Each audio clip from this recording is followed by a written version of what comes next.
Where can I get it here?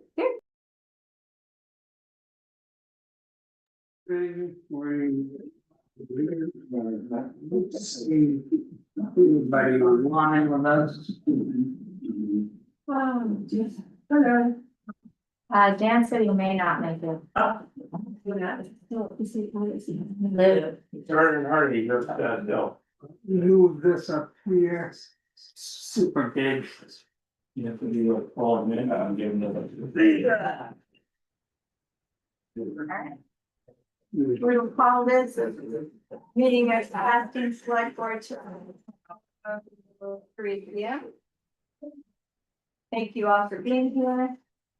Additions, deletions, and corrections to the agenda. We have 2 deletions. We're not going to take up the approval of the liquor license for Danny Murphy's Pub.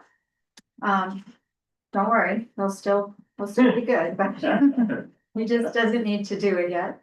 And we will not be talking about the community park bid, as there's something going on with a couple of the bidders, so we will be doing that at a later date.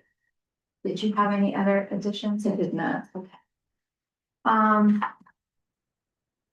So warrants. Gives me a second to get this all reads to. We have a general fund warrant. And the amount of $329,658.87. I will entertain a motion. So moved. I will second. And this one covers 85 bills from 59 vendors, everything from electrical to everything. Bond payments, the big one. That's the biggest one, right? The bond payments. So it's that's yeah, insurance, everything.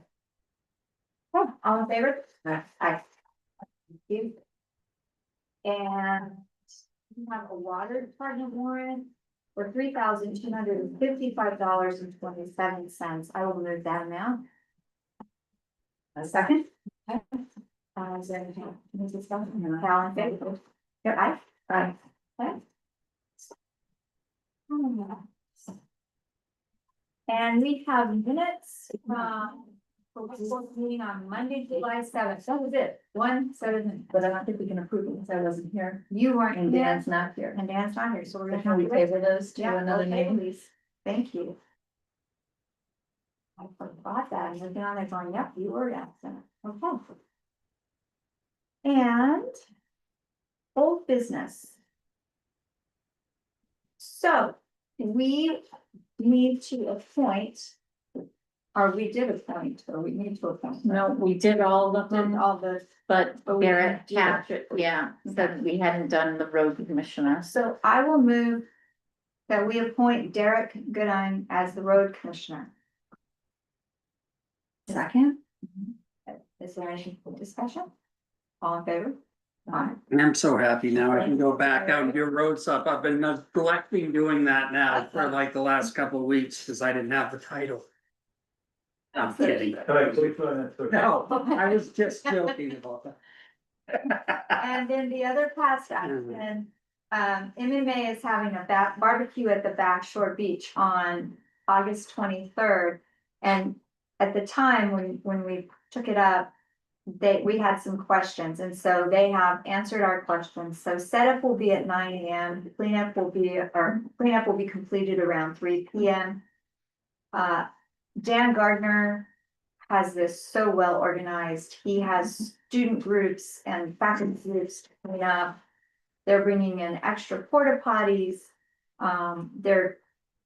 They've taken care of parking because most everybody will be walking down from MMA and walking back up. So they've really planned this very well.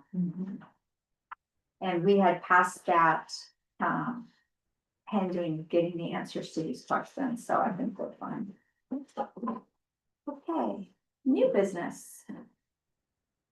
Okay. This is not here. So we're going to approve appointments to boards and committees. So our first, actually, well. So we have planning board, Don Tinney is changing from a regular to an alternate member. And that will expire in June of 2026. Historic preservation. And also on planning board, note that Beth Bishop has passed and her position is open. Historic preservation, Mark Pelletier's passing as open to position. And we need to appoint Larry Rosen as a regular member to expire in 2020. His term will expire in 2028. Harbor Committee, Xander Parker and Roger Marks. Xander's term will expire in 2028, and Roger Marks is an alternate member whose term will expire in 26. Utility Board, Gordon MacArthur, regular member, his term will expire in 2028. Carl Olson, the MMA representative, his term will expire in 2028. And Josh Adam, a regular member whose term will expire in 2028. The Recreation Committee, Sarah Kneisel has stepped down. Thank you so much for her service. Jessica Simmons, we would like to appoint as a regular member with a term expiring in 2028. Ryan Jarvis will change from alternate to a regular member, replacing Sarah Kneisel, and his term will expire in 2028. Teresa Biggie, a regular member whose term will expire in 2028. On the Elm Tree Committee, Don Tinney, as a regular member, whose term will expire in 2028. Patrick Hogan, a regular member, whose term will expire in 2028. Suzanne DeCourcy, a regular member, whose term will expire in 2028. And finally, on the Cemetery Association, we would like to reappoint Victoria Blackwood as a regular member, whose term will expire in 2028. I will make, yes, Sorry, can I yes, just add one is there thing, because another? I neglected to Oh. put it in there, Don Tenney is also the tree warden, Yes. so that will be regular member plus tree warden. Regular member plus tree warden, thank you. All right. So I will make a motion that we approve these appointments. A second? Is there any discussion? Okay, all in favor? All right. Aye. Thank you all very much for your service to the town. It's a lot of work. And now we are ready for tax commitments. All right. So.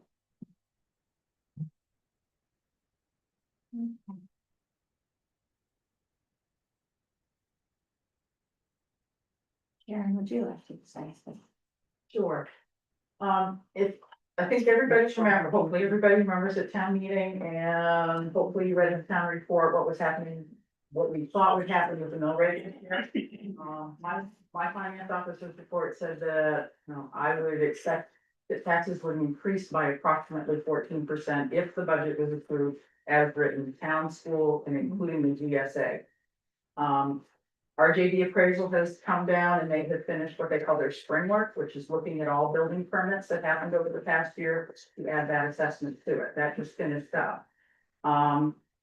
There's a minimum that we can set the mill rate at, and then there's also a maximum. We can actually set it up to 5% higher, which is called overlay, and that will account if anybody gets an abatement or if we have any underestimation on any revenues. So we don't want to do minimum mill rates. Typically, you have chosen something somewhere in the middle. We don't go with the full 5%, but we go somewhere in the middle.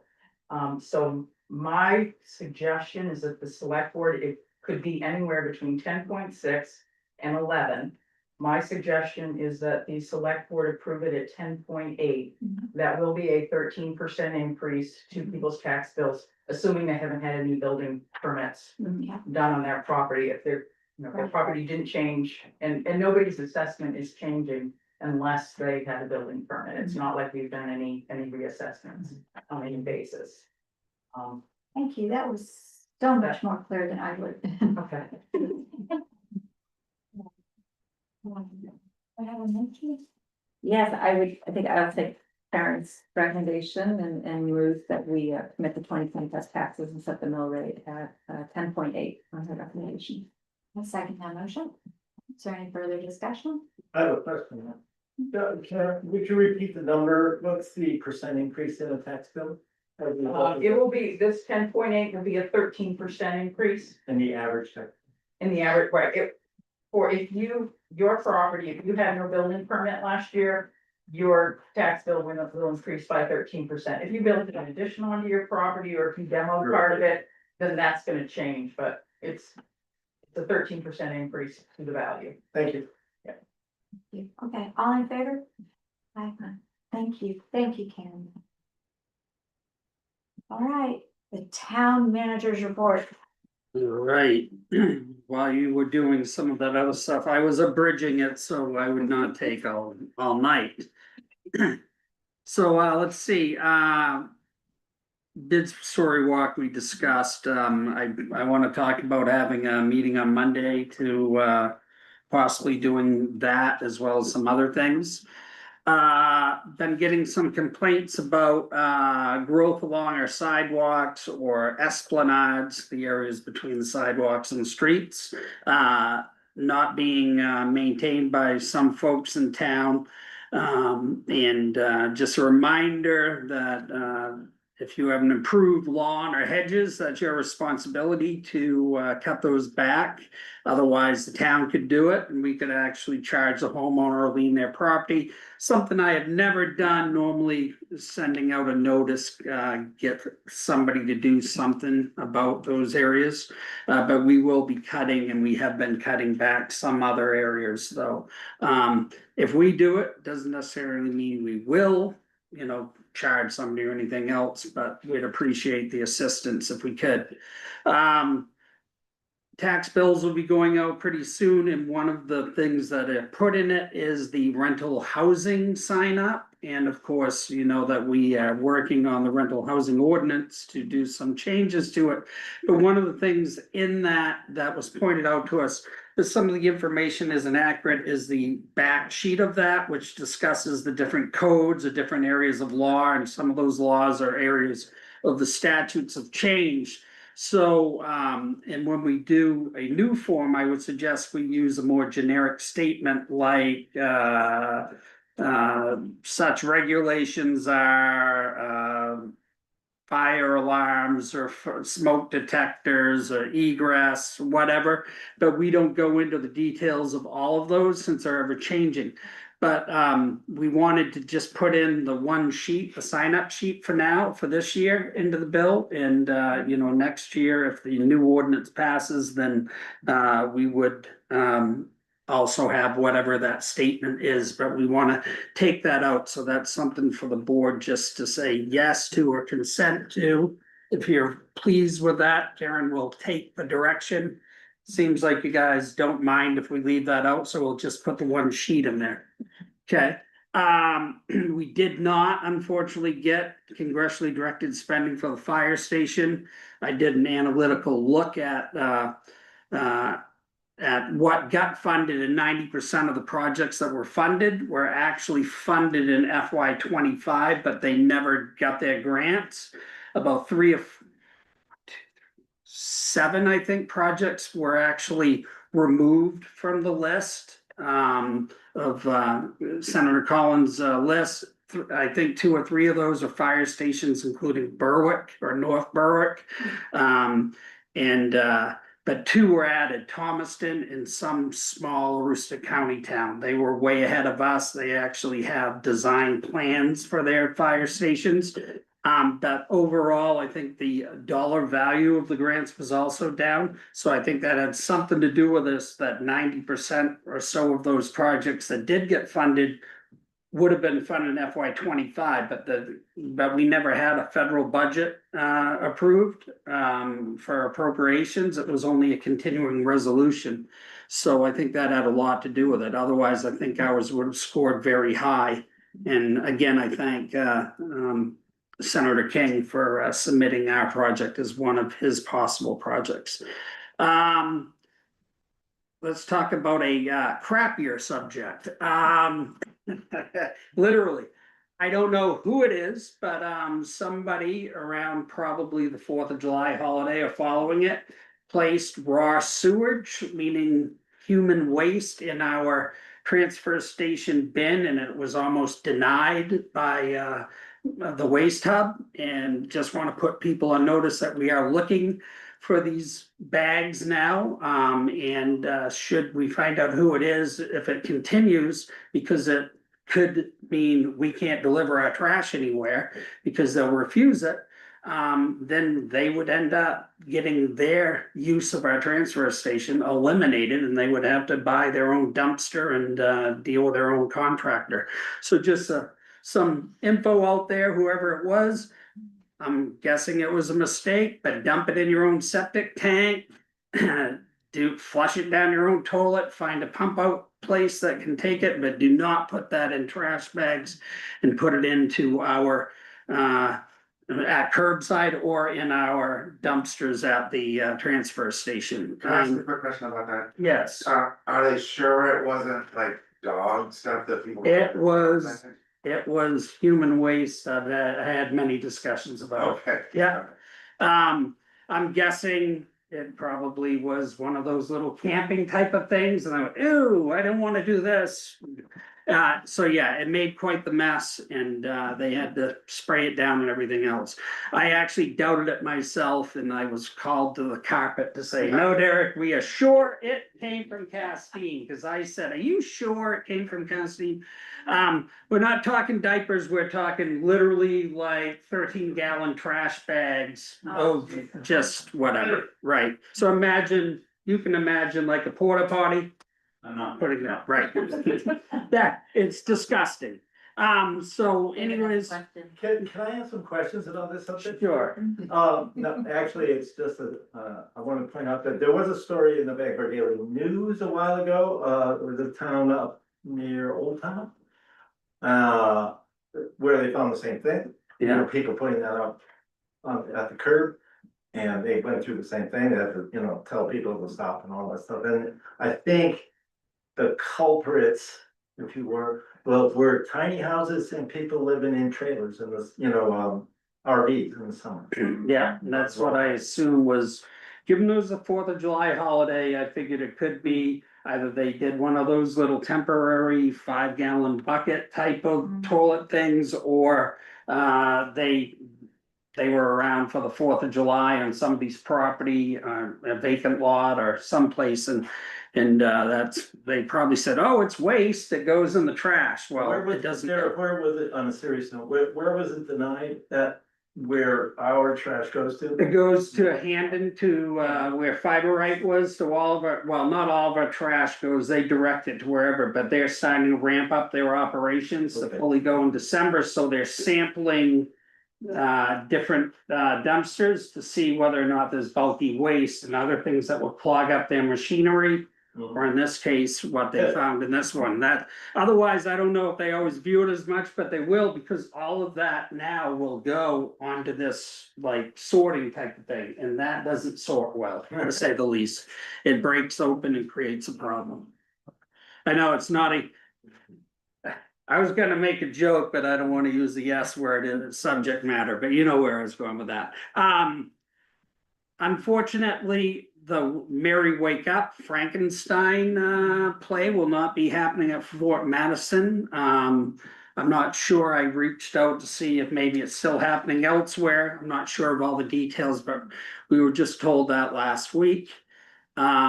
Historic lights, the outlets on the poles, Hamden Electric finally got back to me with a quote. So each one of those ground fault protection outlets, which we would put on the back of the poles, would be $175 each. I want to look at the budget and perhaps get together with my resident expert of which ones like to fall out, Don Tenney, since we had a list when we got them fixed last year. And he was gracious enough to do it. And then I'll come back to see if we just want to do it all at once and just fix them now, or if we really want to wait, because we'll get a little bit of a labor discount if we do more than one at a time.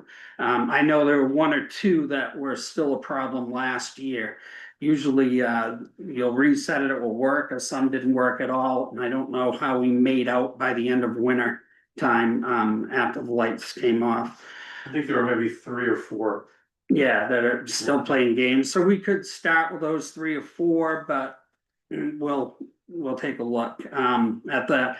Also, since we're talking about historic lights, I think there's one out on the top right now that I haven't been leaving late enough, or I have left late enough and didn't notice, so if anybody can catch that one, I believe it's from the church up the Main Street, and tell me which one it is, that'd be great. Because I'm thinking, I'm eventually gonna see it, but. See, I told you, Don would know, 80 Main, see? All right, 80 Main. All right, now, I'm not saying I won't take Don's word for it, but if somebody could call me and confirm that this week when they see it out, that would be great, because I don't want to fix the wrong one, but I'll put that on my list.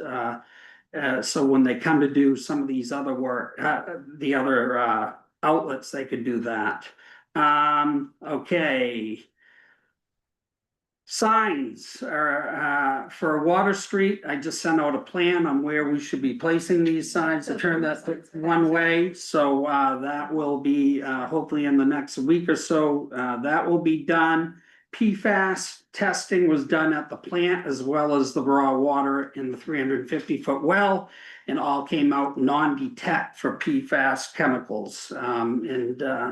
So there's that. Salt shed engineering. I'm awaiting them to give me a date for that, and then we will have the salt removed from the salt shed, and then I will cover the salt and the sand with tarp, so in case it rains or anything, we won't get any water into those, and then they can review it, and then we'll put that back in. The sheds, once, and then we'll end up having to take it out again to fix it eventually, but the whole study is about what we need to do to fix it. Traffic calming signs are in, 3 of them are on display. There's 3 different types. There are about 85 total that we have. I prefer to get that only 1 per a driveway to spread out the campaign around town. And if you notice your neighbor has a blue one, then ask for a red one, or what's the other color? Red, blue, and, oh, there they are, there, purple. Purplish blue, right. And I did do an audible on that and added turtles in yellow because I thought it shined out better, and we put all kinds of lobsters on there crawling around. So I think that did a little bit, and the 2 different boats, right? And that was fun designing those with Sue and Karen, because the first time I did it, that didn't save any of it, so I had to go back in and do it again. So, but I think it adds a little fun light to them too. Let's see, what else we got on the list? It's been a busy last couple of weeks. Ordinance Review Committee, I believe I sent it out to everybody, but I know you have a draft of that language that I wrote. I think that's something that we could work on at a work session if you have some issues or questions, put out to the lawyers. Perkins Street, just so you know, I met with Annalise from Alver, told her, hey, I need to get an idea of how much it'll be to engineer that drainage, but also she's going to be having some camera work done of the sewer line from roughly that location up to Pleasant Street, because we're thinking about wrapping that into a bigger project. We already know we need it from roughly this drainage area location at 166 to Tarrentine. But we decided, hey, we might as well look at the rest of this and put it into one project. It's probably going to be an FY27 project now that I've looked at the bond schedules. And that would push off probably the first payment to 28, which would help out a little bit with that. Traffic officer has been on the job now for about a week. That's Sheila Corbett. She's enthusiastic, and she's been doing a great job getting out there and looking for parking violators. School Street shutdown was supposed to happen starting today. I pushed it off because of the Arts Under the Elms this Saturday. And that will basically shut that street down from roughly the top near Adams School. So you won't be able to get down to Court Street by the library. the person that lives up there will be able to access his driveway through arrangements with the contractor. But everybody else, there'll be two-way traffic now on the east side of Court Street. So people will have to go up and do a U-turn when they're done doing their business, as well as the two property owners at the top of the hill. I have a map that's charted out roughly the traffic flow and some signage, and also suggestions on what they should do, as well as has my phone number on it. Should have any questions, I'm gonna give that out tomorrow, put it up on Facebook and on the website. Let's see. FEMA work, gotta do those extensions. Thought I was gonna get to them last week, didn't do them. Got busy on a bunch of other stuff. So this would be the week for that, and actually get those RFPs done. The fire station RFP, I believe, is ready to go, but I'm awaiting the attorney to say, yes, it's fine. I'm gonna have to forward the dates by another week or so for getting that back. But so there's that. Gazebo design, I wait for Ted to get less busy. He's in his busy season, and hopefully we'll get a new design on that places the seating areas, or the weight of the seats, not on the tight necks, but on actually the foundation of the dock. Let's see, Perkins Street drainage, pump station location further up there, not the Wilson Museum, the far one. I need to get up there just to see how that drainage work there was drainage work done by the property owner up behind it to change the drainage so it wouldn't come down through there. And I've been so busy today, I had not got there to look at it like I planned to this morning, to make sure there wasn't any mud running off there. I know the last couple of mini storms that happened. Also, I need to get up and look at some driveways on Tarrantine Street, actually, to see how they survived that rain from yesterday. I do see we have somebody here, might tell me if it was a horror show or not. And if it was, then we will go to Plan B on that, but I hopefully will get up there after this meeting and take a look at that. Waterfront dock study, should be, a draft of it should be to me by the end of this month, I am told. So let's hope they stay on task with that, and then we'll have a chance to review that, and then we can make some changes, and then that final step, I believe, will be a final presentation of what the findings were. Fire department dry hydrant should start pretty soon. I see some emails going back and forth on this, but there's another project, just so you know, I've been working on. I have a bunch of plans for it from another community. And that is a fire cistern, possibly 15 to 30,000 gallons, that we can apply for a community resilience partnership grant for. I envision that being out closer to 166A and 166 someplace. I know we have Dunk's Meadow, but there's a big gap in between that area, and then of course from where we're putting the dry hydrant now. So if we could put something on 166 or 166A, that would also give us additional capacity out there. In this case, it would be fixed capacity because it would be limited to how much water we put in those, but it will definitely help with another water supply out there. And related to that, the wildfire grant is moving forward now. There will be a survey put out pretty soon to to everybody in the peninsula towns, including our own. And also they've asked for some data from the fire department on water availability areas, whether they're dry hydrants, or even water sources, freshwater sources preferably. Apparently plants don't like if you fight fires with salt water, especially if it's really drenching it. But I guess if it comes down to your house versus salt water, you know, but they're also looking for what are our major places that we want to save, and I basically said, well, every place in town.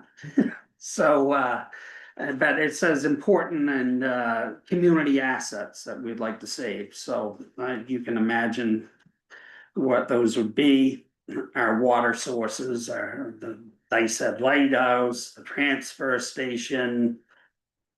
Most of the houses near the Witherly Woods. So think of a list, and I might pick your brains in case I don't get them all. Radar trailer, need to still get a speed limit bracket, figure out how we're gonna attach that and figure out how you get the data from it and set it up. But I wanna get that out there, so when the students start coming back, we'll have that ready to go. And that will greet them when they come into town. I do have videos that Peter Coughlin had sent me and said, oh, I think this is the videos you need to do that. I sent those to Joe last week. Let's see, Housing Opportunity Program grant, that's moving forward also. We had a meeting last week, and I also created a spreadsheet for tracing the various components of that grant, and as well as explaining to them I needed to make sure that the different community members were also informing me or tracking their time at each meeting, and maybe that could be included in the minutes for our match portion. And so that's something I also want to meet up with Karen to make sure whenever we get those, that I'm getting those to punch into this spreadsheet, although I can give her the spreadsheet too, but I'm sure she'd love to have me do it too. And take some off her plate. Ad hoc committee for housing, they meet this week. I'm guessing it's gonna be another organizational theme meeting, but I have sent them a few ideas and conceptual stuff based on our discussions on, basically, look, you can look at anything. So yeah, you don't have to rewrite the zoning ordinance, let's say, but let's say, I gave them an example of, all right, we want to do multi-unit housing off net and invite Sean in and perhaps a planning board or a planning board chair and say, I want to do a 6-unit here. Can I do it? Okay, why can't I do it? And what would that mean to change the ordinance? So just ask them that, so that then the ordinance review committee could actually work on changes such as that. Whether there are problems in our contract zoning portions of our land use or zoning ordinance, and whether that can be fine tuned. Just and then the different programs that are out there, housing TIFs, I think I included you all on, really housing TIFs do nothing if you don't have a development that pays taxes, because that's what puts money in a TIF. You don't create a TIF and it magically is funded.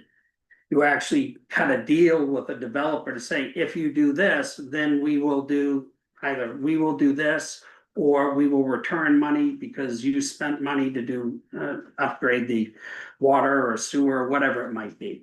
But yeah, so those are great, because ideally the board ends up asking or deciding, or the town does, how much money should go towards regular taxes, or whether 100% goes into this development fund that then you can use for other projects to encourage additional housing. So I kind of know what that is. I've already told them, like, you gotta hire a consultant to do all the paperwork if that's the route you want to take, but you need to identify the lots or the area where you want that to happen. So that will be something else they should be doing, looking at those things. Some of this, their work also, I said, will be kind of unilaterally done by this Housing Opportunity Program grant, but the Housing Opportunity Grant is really going to take a lot of what they are finding and incorporate it in, rather than the other way around. So let's see, town office hours, 4-day work week. I'd like to add that to that little session on Monday and fine tune that and get that going. And I think that should be it. I gave you an abridged schedule. I got more to add to it, but I tried to get all of this week in there, but I have a busy next week also. Karen, I did notice my my 1-2 punch, I think I told you, I'm gonna try to do 2 concerts next week with a friend of mine that's up from Florida on Tuesday and Wednesday evening. So, I'll probably be rolling out here earlier than normal, like 4:30 or something on those days. But they're not on there yet because they're not etched in stone yet, but just so you know, Tuesday and Wednesday next week, that is a possibility. And that's it. Any questions? At David, we have to stand up. Yo's, That's just a clarification. Yes. Derek, on the fire station RFP that's ready to go. Is that Yeah. the owner's project? It is. And. Correct. Yep. RFP, thank you. Yes. Derek, just to follow up on that PFAS testing, cause that just went right by me, I wasn't ready Yes. for it, paying attention. So you got test results back from the untreated water at the Wadsworth Cove well. We got them on all of our sites. We got it in the reservoirs, we got it at Spring Street, we got it at 350 and British Canal. As part of that second test that we had to do and the raw test, and they all came back negative. So the Battle Avenue one was just taken directly out of the pond before it entered the building. Yes, And the Battle Avenue or the Wadsworth Cove one was taken out before it went through the radon filter. right. Kirk and I both went to that, and then, and they also did a test after the filter too, for that. Well, Because that was part of that. The state Right. test, we had to do it after the filter. Right, And then the raw one was done as a separate test, and yes, the regular test we had to do for the state, all came back, no detect, and then the raw water test came back, no detect. Any other questions for the town manager? All right. Thank you for all that, Derek. yep, you're welcome. Other business as required. I have none. Nice. I have no communications this week. Oh, wow. Right, acknowledge members of the public. Standard. So. Hi, everybody. My name is Jane Irving and I live on 166. So at the last meeting, I guess a few weeks ago, we talked about the lighthouse. Dan Leader suggested you hire a consultant to talk about my well. So I thought I'd come and give you the update on what happened in 2011. Put it on the rabbit hole of a consultant. So in 2011, Jimmy sent us letters saying that it was time for us to move on to our own wells because the water had tested fine. I asked Jimmy for a meeting. We all came to the meeting. Wilmeyer and Evans, and I'm not sure where the Mathesons are. Do you know if the Mathesons are also on the well? They are not. Okay, so that's why they didn't come. So, we met with Jimmy and Jimmy said this was on December 5th. He said on January 5th, he wanted us off the well and onto our own wells. So then George Monica showed up and he showed us some water tests. I questioned the water tests and then Jimmy said, well, this is how it's gonna go down. So then I called the state and the state brought in a guy named Richard Dare. I believe Derek has all this paperwork somewhere. I had it somewhere, I don't know where it is. I saved every scrap of everything. I can't find my files. Anyway, so Richard Dare came in and he said that the water needed to be tested. So for 2 years, he tested the water 5 times. I believe he did 10 tests. Eventually, he came to the conclusion that it would be, because I don't have a well, came to the conclusion that it would be better to keep us on the well, but in the town. Puts everybody back on the well and somehow figures out how to get me water. It would be more effective just to leave us all on the well. So I'm not sure where you're at with it, but I know that, like I said, Leader wanted to hire a consultant, so. Before you do that, maybe you might wanna look at what was done before. The end result was a letter from Jimmy to the selectmen. Dated May 17, 2017. That's how long it took us to cover a resolution. And it says that the long and the short of it is, having completed the file review, the opinion was our sodium levels are too high to be able to legally require the transfer. So I believe Derek has this, so. Thanks for your time.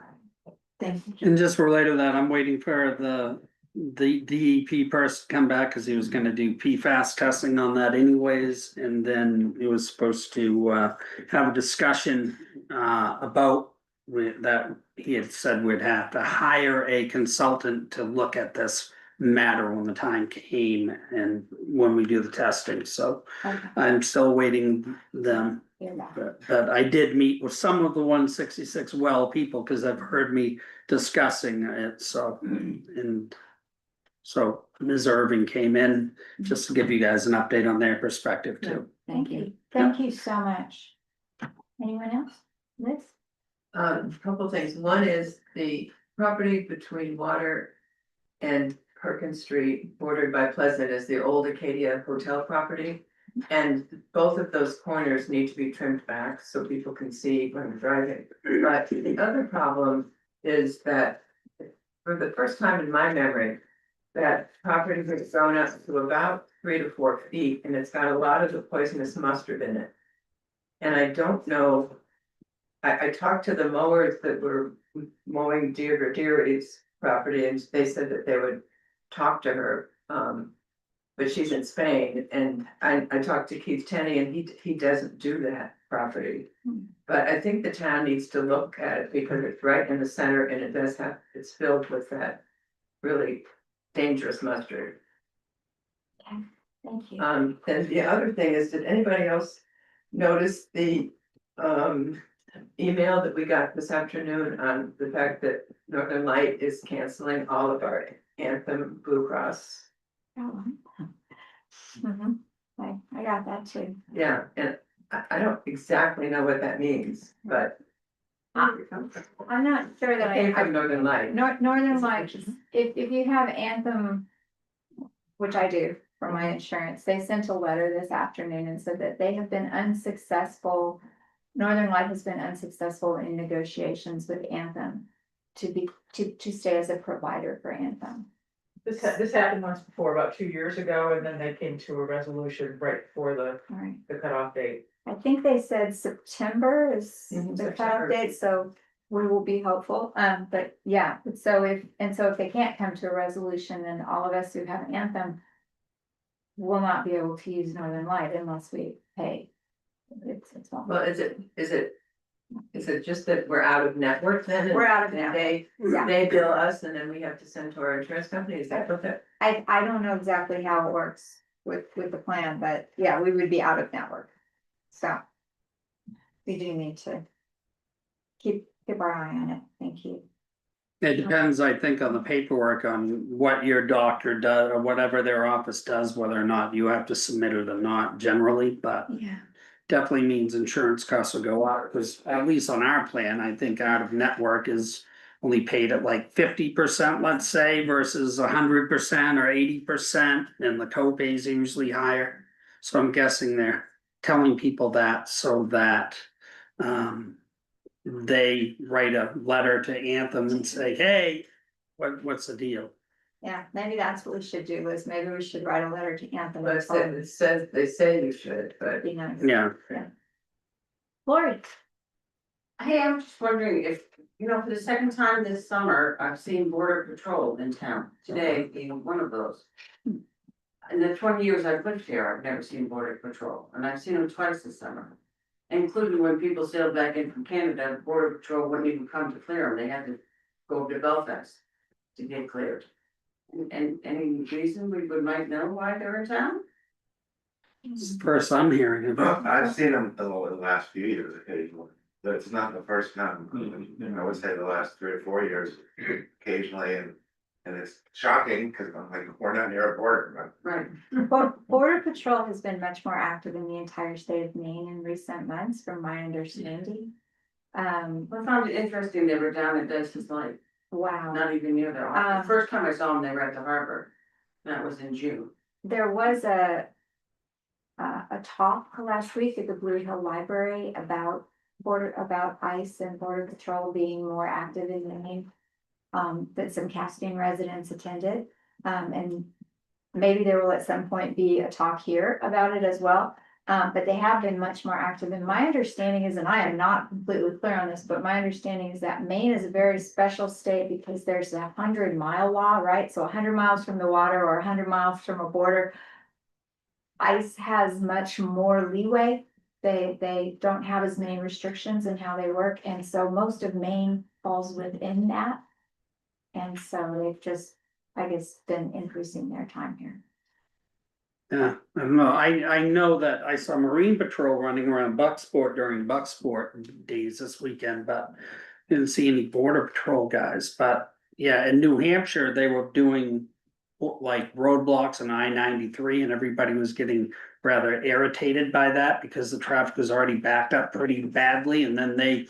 Started blocking off a 2-lane, interstate. And it was creating problems with the governor and everybody else saying, what are you doing? You're 100 miles from the border roughly, you're right in that range, and you're really killing the tourist traffic. It's already pretty busy as it is. So maybe they're just checking to see if Yeah. there's areas for offloading people. I don't know. We can see if we can find anything out. Yeah, it's weird. Anybody else? Gordon? Yes, I'd just like to address the barriers down on Water Street from a civil engineering perspective. I'm very concerned that we have made a problem down there worse than what it was. Each of those barriers weighs 1,500 pounds, where there's no weight right now. In total, I counted about 65, there may be more or less than 65 of them, which makes 117,000 pounds of added weight to the shoulder of that road. If you go down there and look at the guardrail that was there at one time, rather than being perpendicular, it's now horizontal. And it's horizontal because that slope is moving. And it might be moving very slowly, but it is moving. And to add the extra weight, I think it's gonna be problematic over the years. It's gonna be particularly problematic in the springtime when the soil becomes in this thawing state and the surface soil is more thawed than the soil below it. And it will start to slip off that side of the road. And it's gonna be even worse in the winter time for a couple of reasons. If the snowplow clips one of those and it sends it over the side of the roadway, the houses that are down there are gonna be very damaged, obviously, with a 1,500-pound block of concrete going down there. But just from an engineering perspective, I think there are better solutions to that problem than putting all that weight on a slope that's already unstable. That's what I have to say. Thank you, Gordon. Anybody else? Why are the concrete blocks there? Derek, would you like to? Because people came in, they were worried about falling off the side of the road, because the old cable and wooden guardrails had failed. And when I contacted the guardrail company, they said until you stabilize the slope below, there's no sense in trying to put new guardrails in that location. So we looked at Jersey barriers, they were even heavier, they were more expensive. So we tried to find a cost-effective solution to balance the safety of the vehicles from going over the edge. And also some of the people that actually lived or owned properties below were concerned they didn't want a car flying off the road into their properties. So that's why we put those up there as a temporary measure until we could come up with funds to stabilize the slopes. It's so ugly, they look awful, it's curious. Yeah. So people actually said they felt we were gonna fall off like they're walking on a road. No, cars sliding. There are cars, there are people whose driveways come onto Water Street, Oh, and because there is no longer a guardrail there, they would have nothing to stop their car okay. from, Or a car going off Water Street. car going off Water Street on the side, or, so, that was that. Anybody else? Gordon, you will take that up. Okay. Select board comments. I have a couple of comments, if I can find it. Alright. So first, I just wanted to mention that Peninsula Tomorrow, a group that serves all 9 peninsula communities, is starting a social vulnerable, they've just gotten a grant to do a social vulnerability and resilience study. And they are looking for a coordinator. So if anybody would like to apply for that position, the job description is on Surrey's website. They're also looking for advisory committee members from Castine. So if anybody would be interested in being on the advisory committee for this study, it's going to be a very interesting study, and they're going to go out and interview lots of people in all the different 9 communities and see what is our social vulnerability, where are we vulnerable among our population, and how can we create some resilience and create some ideas to help that day. Is the coordinator position, is that a paid position? It or is. that a elected? It is a paid position. And then I'd also like to tell you that the wildfire protection plan that Derek mentioned, and they're starting to collect data, and they will be having a public session in Castine. And as soon as we know the date for that public session, they would like input, we will let you know. And finally, I would like to give sort of a little shout out to Chelsea Stanhope, who, if you guys are on Facebook, some of you may know that Chelsea started a page on Facebook that's sort of like a Castine market, but it's free. So if you have something you don't want anymore, you can put it on this page, and somebody else who needs it can call you and come and take it. And I have just heard glowing comments from everyone who's used it, that they've met wonderful people on both sides, and that it's just a really nice community thing. So I wanted to thank Chelsea for doing it. Good way to upcycle. Yeah, it's brilliant, right? Okay. And Amy, do you have any comments? No. If we have no more comments, then our next scheduled meeting is Town and Gown on Friday morning at 9 a.m. here. We have a select board meeting on Monday, August 4th, and one on Monday, August 18th, both at 4 p.m. And I think it sounds like we should have a work session next Monday on the 28th, something, yeah. So at 4 p.m., does that work for you?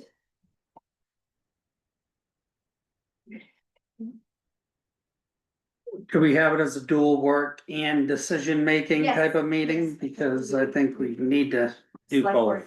Yep. We have some votes. And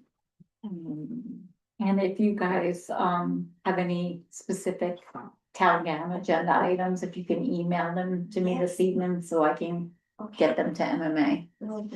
Thank you. Mhm. Is that good? Yeah. Okay, It's good for me. so Like 4 o'clock? 4 p.m. on the 8th or 20th. Okay. All right. Now I will make a motion that we enter into executive session pursuant to Title I MRS Section 405(6)C to discuss 2 real estate matters. And can I do that? Can I do it one time? We might as well do, Let's do the personnel matter first. I'm sorry. okay. 405(6)A to discuss personnel matter.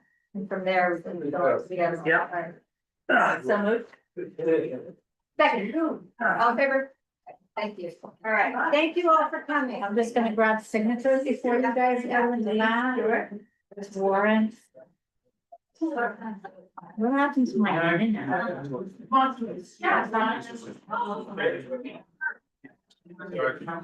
That's that position. Thank you. And I'm, yeah. This is a single page that we distributed on her. What is the personnel matter for? I don't remember. I'm drawing a total blank. I hope I put it in my notes. This is all of them. Let's look. Well, let me look. The old spot number. No. Hold on, I give it.